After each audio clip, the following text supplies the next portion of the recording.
Bien, les retraites, 30 milliards d'euros de déficit. Ah, ça fait beaucoup, là. Ça commence à s'accumuler. Est-ce que vous allez suspendre la réforme ou pas? Le président de la République prendra sans doute dans le mois de juillet des décisions qui concernent l'assurance chômage, la réforme de l'assurance chômage et des retraites. Il n'a pas voulu l'évoquer hier. Parce que la réforme de l'assurance chômage, ça permet peut-être de travailler plus, non? Mais non, attendez, moi je suis très favorable. D'inciter. Attendez, je suis très favorable à la réforme de l'assurance chômage que nous avons portée et à la réforme des retraites. Maintenant, on voit bien que l'assurance chômage modifiée lorsqu'on a quasiment le plein emploi, quand on était dans un chômage assez bas il y a 3 mois, n'est pas tout à fait pareil qu'une assurance chômage où on a 500 000 chômeurs de plus. Donc il faut sans doute modifier un certain nombre de choses. Mais le président de la République aura l'occasion en juillet, ce sera au lendemain des élections municipales. Nous sommes en campagne municipale. Donc aura l'occasion au lendemain des élections municipales de dire ce qu'il fait sur ces deux grandes réformes sociales. La réforme des retraites, vous êtes favorable à une poursuite de la réforme? Je ne vais pas préempter ce qu'a dit le président de la République, mais moi j'y crois.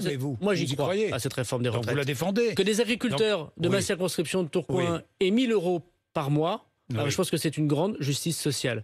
Qu'on mette fin à un certain nombre d'inéquités entre les Français dans la retraite, je pense que c'est une grande réforme sociale.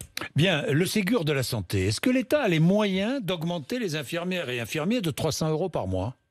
L'État s'y est engagé. Donc 300 euros par mois, l'État s'est engagé. Aujourd'hui, il y a une négociation. Mais Madame Nota... Je vous pose une question précise. Est-ce que l'État a les moyens d'augmenter les infirmières et infirmiers de 300 euros par mois? Mais c'est un investissement pour l'avenir que de le faire. On voit bien que lorsque l'on rogne un peu sur les crédits de la santé, même si on peut faire ici ou là encore des réformes, notamment dans la bureaucratie du système de santé, mais pour les soignants directement, on voit bien que ils ont d'énormes investissements pour le capital humain et pour le capital tout court. Donc, le fait d'aider. L'État répondra aux demandes. Il y a une négociation. Oui, je sais.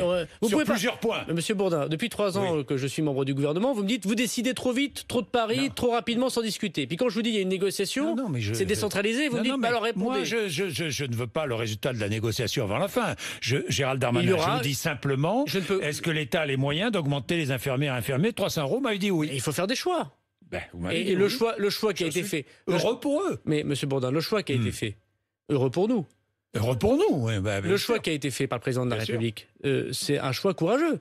Il consiste à dire que nous allons revaloriser le personnel soignant, les infirmières, les infirmiers, les aides-soignantes, qui font un travail considérable. Et puis nous allons faire d'autres choix politiques. Ça veut dire que nous dépenserons moins ailleurs.